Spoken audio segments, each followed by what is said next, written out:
मंडळी, काल बारामतीच्या खासदार सुप्रिया सुळे यांनी सोशल मीडियावर एक फोटो शेअर केला आणि सबंध महाराष्ट्राचं लक्ष या फोटोकडे वेधलं गेलं.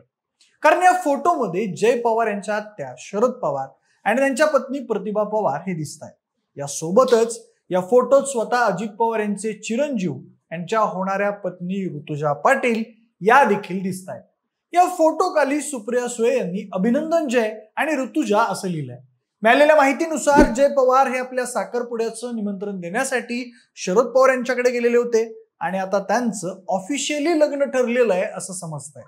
पण आता जय पवारांचं लग्न ठरलंय ही बातमी राज्यभर वाऱ्याच्या वेगानं पसरतीये आणि म्हणूनच त्यांचं ज्यांच्याशी लग्न ठरतंय त्या ऋतुजा पाटील नेमक्या कोण या प्रश्नांचा अनेक जण शोध घेण्याचा प्रयत्न करतायत. त्याचं कारण म्हणजे आपलं राहू द्या, निदान दुसरंच तरी ठरतंय या गोष्टीनं आपली निम्मी अर्धी पब्लिक खुश होती. पण कुठंच काय चर्चा नसताना अचानक जय पवार आणि ऋतुजा पाटील यांच्या लग्नाची बातमी आल्यामुळे सगळी जण हरकल्यात. त्यामुळे जय पवारांचं लग्न नेमकं जुळलं कसं हा प्रश्न माझ्यासहित अनेकांना पडला असेल. म्हणून जाणून घेऊयात या ऋतुजा पाटील नेमक्या कोण आहेत, ज्यांचं अजित पवारांचे चिरंजीव जय पवार यांच्यासोबत लग्न ठरतंय. त्यांचं आणि जय पवारांचं लग्न कसं ठरलं सगळंच या व्हिडिओच्या माध्यमातून जाणून घेऊयात. नमस्कार, मी प्रथमेश. तुम्हाला तर माहिती आहे आपला विषय असतो. मंडळी, विधानसभा निवडणुकीची धामधूम संपल्यानंतर आता पवार घरात सनईचे सूर घुमणार आहे तसं दिसतंय. कारण अजित पवार यांचे धाकटे चिरंजीव जय पवार यांचं लग्न ठरलंय.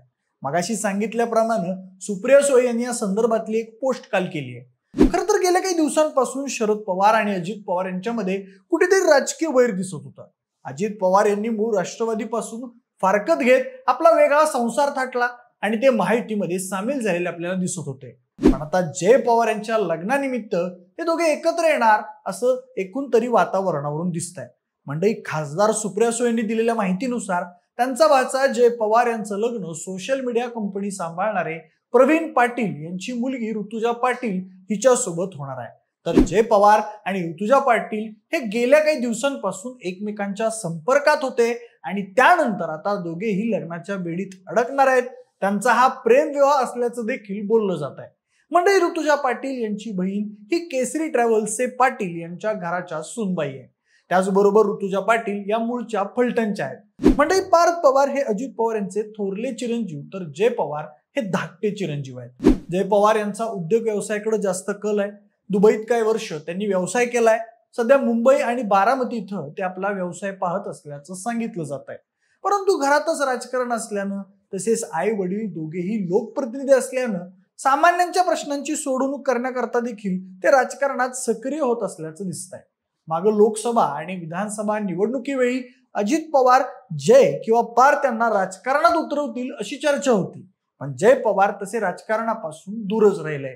उद्योग क्षेत्रात जय पवार यांना विशेष आवड आहे. मग मगाशी सांगितल्याप्रमाणे त्यांनी काही वर्ष दुबईत व्यवसाय केल्याचं सांगितलं जातं.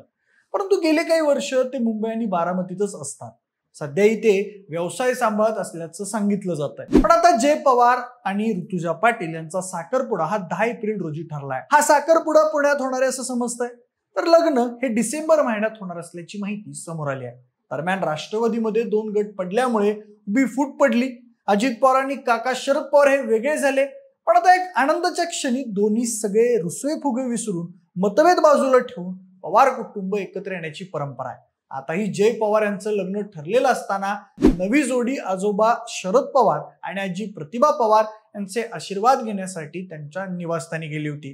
दोघांनी आजी आजोबांचे आशीर्वाद घेतले आणि खुद्द सुप्रिया सुळे यांनी दोघांच्या लग्नाची बातमी सोशल मीडियावर शेअर केली.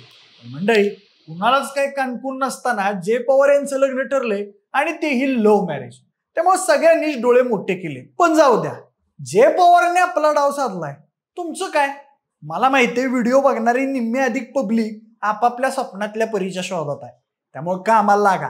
कारण किती बी काय बी केलं तर आपलं पप्पा काय राज्याचं उपमुख्यमंत्री नाही. जे काय करायचे ते आपल्याला आपल्या जीवावर करायचे. त्यामुळे कामाला लागा. बाकी नेत्यांच्या पोरांची लग्नही होतच राहतात. आणि हो, हा व्हिडिओ तुम्हाला कसा वाटला ते आम्हाला कमेंट करून नक्की सांगा. सोबतच आपल्या विशेष भारी या युट्यूब चॅनलला देखील सबस्क्राईब करायला विसरू नका. आणि जर हा व्हिडिओ तुम्ही फेसबुकवर पाहत असाल तर आपल्या विशेष भारी FB या फेसबुक पेजला देखील फॉलो करायला अजिबात विसरू नका. धन्यवाद.